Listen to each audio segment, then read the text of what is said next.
Let's head to Saturday here. Cleveland Browns and the Green Bay Packers. Green Bay Packers are 7.5-point home favorites in this one. 45.5 to 46 is your total.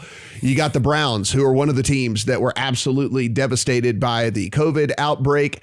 Moved their game, didn't matter, weren't able to get back either one of their quarterbacks, had to go with Nick Mullins, ended up fighting in that game, but ended up losing regardless. And with that, pretty much lost out on their chances at the playoffs. Green Bay Packers, due to a couple of key losses in the NFC, now find themselves as the number 1 seed in the NFC.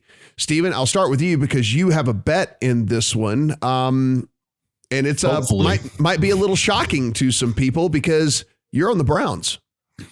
Yeah, let me preface this by saying I do think the Packers are one of the 3 best teams in the league. The look ahead line here was Packers -6.5. So I think you can make the argument that the Packers are a good teaser leg here. I certainly think in most cases they're going to win this game, but I also think that the line is inflated right now off of the Cleveland COVID stuff and a lot of games for Cleveland where they've just been missing players in general. So it's kind of hard to look at season-long numbers for Cleveland and figure out what they are exactly because there's been so many games where they've been missing pieces. But this line to me is kind of anticipating potentially some one-way action here because if they get guys back, this line only comes down, in my opinion. I don't think that this 7.5 line is going to get much higher if they don't get good COVID news.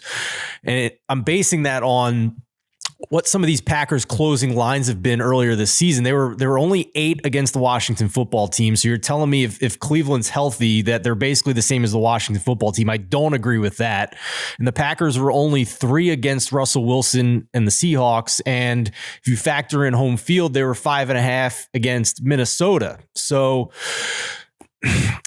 I think Cleveland's more in line with Seattle and Minnesota than I do the Washington football team if they're healthy and on the field. So I do acknowledge, though, that we need healthy Cleveland news at this point. They're still missing a lot of guys, and not just with the COVID situation, including their quarterbacks, but now they have Myles Garrett, Malik Jackson, and John Johnson, who are both back-to-back DNPs on the injury report. At full strength, we know this is a pretty darn good Cleveland defense. They're top 5. On offense, I think we've seen a handful of games here when they're fully healthy, where they're at least an average, maybe slightly above average. The offensive line could dominate here. Number 1 in pass block win rate, number 28 pass rush win rate for the Packers.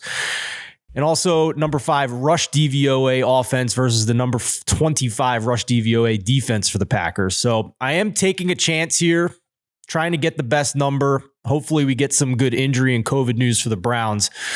But with the way betting is these days, I still think I'm going to be able to cash this out for a full stake, even if the injury report doesn't go our way on Friday or maybe even Saturday here. On the Brown side of things, Tack McKinley ruptured Achilles. He is out for the season. Kevin Stefanski, Austin Hooper were activated from the COVID list, so at least those guys going to be back out there. Kareem Hunt is going to miss week 16. He's on the COVID list as is anyway, but that ankle injury would have kept him out of the game as it is. So it doesn't really matter whether it was the COVID or whatever with him. He was going to miss regardless. On the Green Bay side of things, I think the real big news here is that David Bakhtiari, who they were expecting to be able to come back mid-season, but then he had to have a little bit of an extra procedure done on that knee of his, doesn't look like he's going to be back yet again.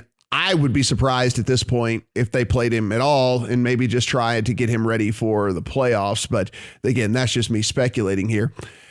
Brad, look, how they continue to get it done week in, week out is beyond me. The Packers, I mean, Devontae Adams had a bad game this past week and they still won again against the Ravens. I mean, like I thought for sure we were going to get the average game out of Devontae Adams, and this is when the Packers were finally going to lose a game, and that was just not the case. Did you see how they were covering them? Did you see that? They had not only the corner pressing, they had another safety intermediate, and then a third guy deep lined up straight in a line in front of Devontae Adams. It was incredible. I mean, Devontae Adams in a game with only 7 targets is like, how do they win the game? Well, they figured out a way to win the game as it is anyway.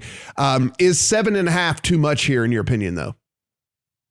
Well, I mean, they had a specific game plan for them. I can't remember. It was called 17 or something just to take him out of the game. But I mean, that just left one-on-one coverage for everyone else, and Valdez-Scantling went a bit nuts, didn't he?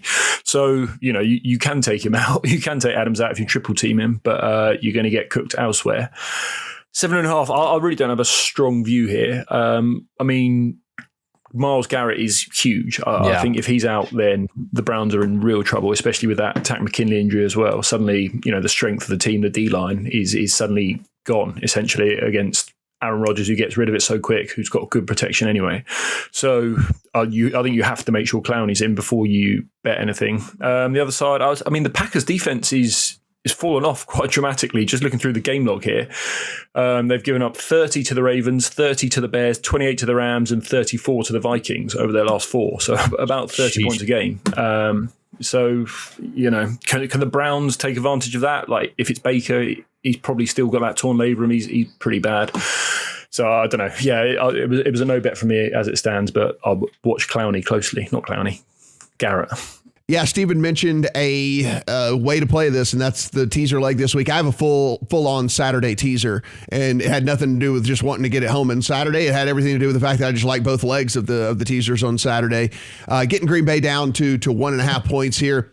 Here's the other thing about this whole COVID situation, guys, and this is one thing that I don't think a lot of people have been mentioning, is even if you get players back, right, the nature of the way that the protocol is, these guys have not been able to practice the whole time that they've been out with all of this. They're not been allowed in the building. They've not been allowed any of that. You can't do any of this stuff as long as you're on the protocol, whenever you're on the list. And so it's different for a guy like Aaron Rodgers to get activated and go out there and just do Aaron Rodgers things at the quarterback position than it is for all these other guys, specifically on the defensive side of the ball, who are like running new schemes, who, like you were talking about last week, they ran a completely different defense just to try to neutralize Devontae Adams. I mean, like, you're not out there on the practice field being able to get this stuff done and work through these things and actually put that stuff into reality. And so I actually think the Packers could run away with this thing here, but I'll go ahead and play it safe and take the teaser leg side of it, get it down to 1.5 and pair it up with the other game on Saturday as well.